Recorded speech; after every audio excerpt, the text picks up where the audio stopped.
जय माता दी दोस्तों। मैं डिवाइन इंडिया चैनल में आपका स्वागत करती हूँ।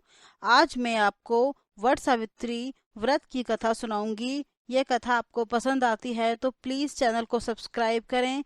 नीचे कमेंट सेक्शन में जय माता दी ज़रूर लिखें। दोस्तों, वट सावित्री का व्रत ज्येष्ठ मास की कृष्ण पक्ष की अमावस्या तिथि के दिन रखा जाता है। दोस्तों, यह व्रत सौभाग्य की कामना और संतान की प्राप्ति की दृष्टि से बहुत ही फलदायी माना जाता है। इस दिन वट वृक्ष की पूजा की जाती है। साल 2020 में वट सावित्री का व्रत 22 मई शुक्रवार के दिन रखा जाएगा। अमावस्या तिथि प्रारंभ होगी 21 मई गुरुवार शाम 9:35 पर। अमावस्या तिथि समाप्त होगी 22 मई शुक्रवार 11:08 पर। सावित्री और सत्यवान की कथा सबसे पहले महाभारत के वन पर्व में मिलती है। जब युधिष्ठिर जी ने मार्कंडेय ऋषि से पूछते हैं कि कथा कि क्या कोई और स्त्री थी जिसने द्रौपदी जितना भक्ति प्रदर्शित की, तब मार्कंडेय जी ने कहा, एक समय की बात है, एक अश्वती नाम के राजा थे। उनकी कोई संतान नहीं थी। राजा ने संतान प्राप्ति के लिए अनेकों यज्ञ किए, जिसके फलस्वरूप उन्हें एक तेजस्वी कन्या की प्राप्ति हुई।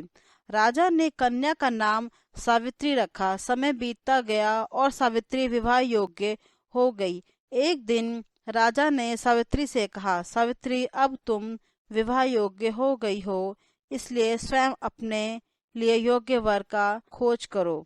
पिता की बात मानकर सावित्री मंत्रियों के साथ यात्रा पर निकल गई। अनेक ऋषियों के आश्रमों, तीर्थों और जंगलों में घूमने के बाद वे राजमहल लौट आई। संयोगवश उस समय उसके पिता के साथ देवर्षि नारद भी वहां बैठे हुए थे। सावित्री ने उन्हें प्रणाम किया। राजा अश्वती ने सावित्री से उसकी यात्रा का समाचार पूछा। सावित्री बोली, पिताजी, तपोवन में अपने माता पिता के साथ निवास कर रहे सत्यवान मेरे लिए योग्य हैं। मैंने मन से उन्हें अपना पति चुन लिया है। सावित्री की बात सुनकर देवऋषि नारद चौंक उठे और बोले, राजन, सावित्री ने बहुत बड़ी भूल कर दी है। यह सुन राजा अश्वपति चिंतित हो गए और बोले, हे देवऋषि, सत्यवान में ऐसा कौन सा अवगुण है जिस पर नारद जी ने ऐसा कहा। राजन, सत्यवान के पिता शत्रुओं के द्वारा राज्य से वंचित कर दिए गए हैं। वे वन में तपस्वी जीवन व्यतीत कर रहे हैं और अपनी दृष्टि खो चुके हैं। राजन, सबसे बड़ी कमी यह है कि सत्यवान अल्पायु है। 12 वर्ष की आयु में से उसके पास केवल 1 वर्ष की आयु शेष रह गई है।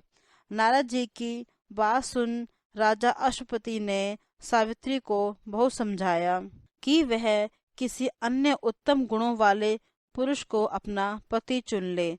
सावित्री बोली, पिताजी, नारी अपने जीवन में केवल एक ही पति का वर्ण करती है। अब चाहे जो भी हो, मैं किसी दूसरे को अपने पति के रूप में स्वीकार नहीं कर सकती। पुत्री के हठ के आगे पिता विवश हो गए और सावित्री का सत्यवान के साथ पूरे विधि विधान से विवाह कर दिया गया। विवाह के पश्चात सावित्री अपने पति और सास ससुर के साथ वन में रहने लगी। पति और सास ससुर की सेवा उसका धर्म बन गया था। जैसे जैसे समय बीतता जा रहा था, सावित्री के मन का भय बढ़ता जा रहा था। नारद जी के कहे अनुसार जब उसके पति की आयु मात्र 4 दिन बची, तब सावित्री ने 3 दिन पहले से व्रत रखना प्रारंभ कर दिया। अंततः वह दिन भी आ पहुंचा जब सत्यवान की मृत्यु निश्चित थी। चौथे दिन जब सत्यवान लकड़ियां लेने वन को जाने लगा, तब सावित्री बोली, हे नाथ, मैं भी आपके साथ वन को चलूंगी। सत्यवान के मना करने पर भी वह सास ससुर से आज्ञा लेकर वन को चली गई। वन में सत्यवान ने जैसे ही पेड़ से लकड़ी काटना शुरू किया, उसके सर में असहनीय पीड़ा होने लगी और वह पेड़ से उतर गया। सावित्री समझ गई उसके पति का अंत समय निकट है। उसने अपने पति का सर अपनी गोद में रख लिया और अपने आंचल से हवा करने लगी। सत्यवान के लेटते ही वह अचेत हो गया। सावित्री चुपचाप आंसू बहाती रही और ईश्वर से प्रार्थना करने लगी। तभी उसे लाल वस्त्र पहने भयंकर आकृति वाला एक पुरुष दिखाई दिया। वह साक्षात यमराज थे। सावित्री बोली, महाराज आप कौन हैं? यमराज ने उत्तर दिया, सावित्री मैं यमराज हूँ और तुम्हारे पति के प्राण हरने आया हूँ। सावित्री बोली, प्रभु सांसारिक प्राणियों के प्राण हरने तो आपके दूत आते हैं, क्या कारण है कि आज आपको स्वयं आना पड़ा?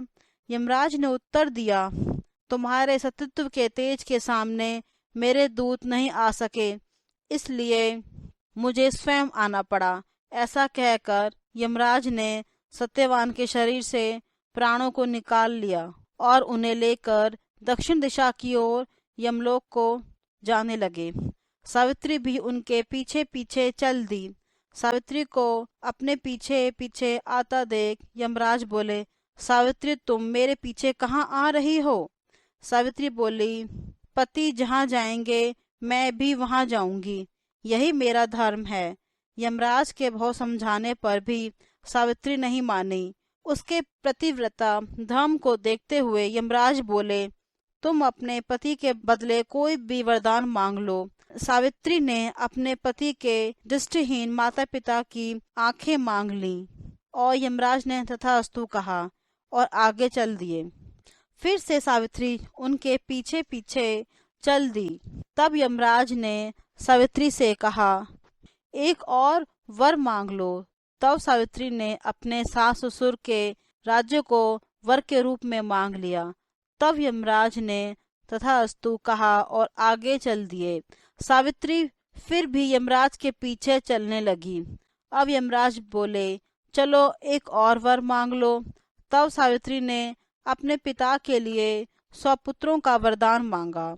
यमराज ने तथास्तु कहकर सावित्री को वापस लौटने के लिए कहा, लेकिन सावित्री नहीं मानी और फिर उनके पीछे चल दी। अब फिर यमराज बोले, सावित्री तुम मुझसे अपने पति के प्राणों के अलावा कोई भी वरदान मांग लो। तब सावित्री ने वर मांगा, उसके सत्यवान से 100 यशस्वी पुत्र हों। इस बार भी यमराज ने तथास्तु कहकर आगे बढ़ने लगे, परंतु सावित्री फिर उनके पीछे चलने लगी। तब यमराज बोले, मैंने सभी मनवांछित वर तुम्हें दे दिए हैं, अब तुम घर लौट जाओ। तब सावित्री बोली, महाराज आपने मुझे सत्यवान से 100 यशस्वी पुत्रों का वरदान दिया है और सत्यवान के बिना पुत्र कैसे संभव होंगे? ऐसा कहकर सावित्री ने यमराज को उलझन में डाल दिया। तब यमराज बोले, सावित्री मैं तुम्हारे प्रतिव्रता धर्म से प्रसन्न होकर सत्यवान के प्राण छोड़ रहा हूँ और साथ ही साथ तुम्हें आशीर्वाद देता हूँ कि तुम्हारी यह कहानी युगों युगों तक सुनाई जाएगी। यह कहकर यमराज ने सत्यवान के प्राण छोड़ दिए और सत्यवान को 400 वर्षों का नवीन आयु प्रदान की। तत्पश्चात यमराज यमलोक को लौट गए।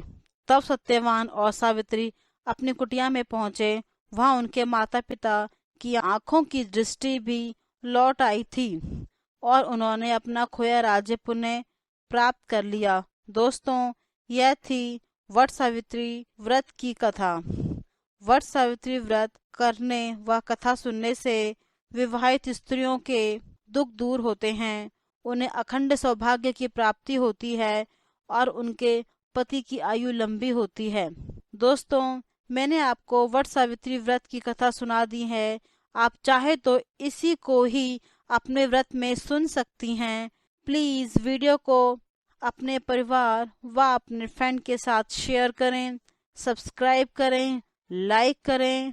आपको डिवाइन इंडिया चैनल से जुड़े रहना है। इससे आपको व्रत त्योहार संबंधी सभी जानकारी मुफ्त में प्राप्त होंगी। अपना व अपने परिवार का ध्यान रखें, खुश रहें, ऐसी कामना करती हूँ। एक नई वीडियो के साथ फिर मिलेंगे, तब तक के लिए जय माता दी, जय भोलेनाथ।